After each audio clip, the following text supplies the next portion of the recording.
points, I find that it is much better for newer players to start on a plastic yo-yo. Plastic tends to be a little more durable, especially these days. There's a lot of new types of plastics that are very durable, and plastics also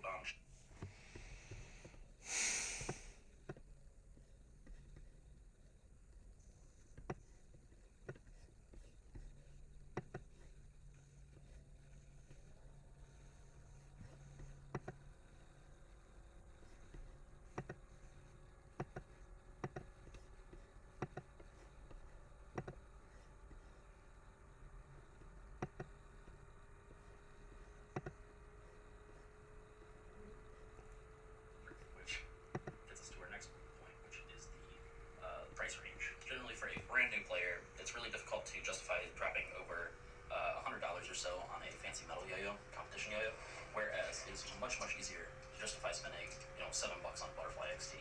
$6, I think, is how much those usually go for at like Walmart. One of the most important things about the yo-yo is that it should actually be able to perform well.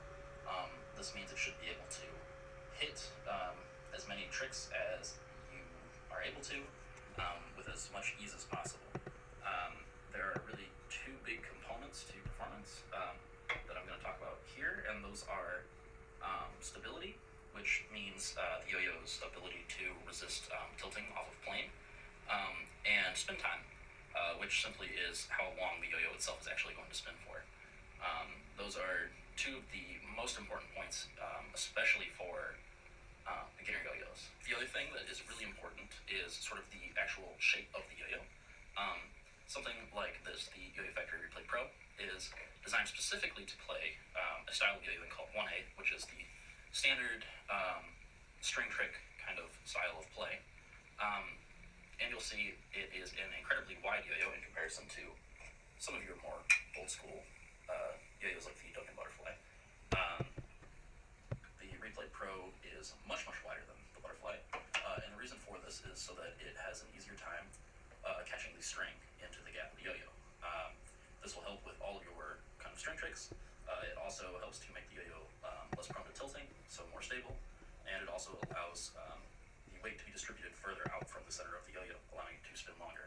Now, the last point that I want to make, and probably the most difficult one to argue or to quantify in general, is that a beginner yo-yo, I think, should be something that is really fun. A lot of yo-yos out there can sort of focus too heavily on the performance aspect, and they really lose a lot that I think other beginner yo-yos manage to hit, and that's kind of the fun aspect.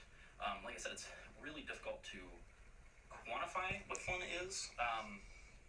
It's not really something that's measurable, but there are general qualities that a lot of people tend to like in yo-yos. And these come in sort of trends.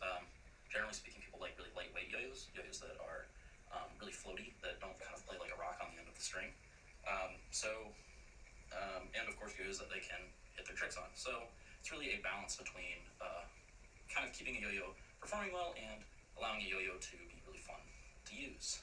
Now, there are a ton of yo-yos out there. A ton of them are yo-yos that meet all of these qualities really well. And most of them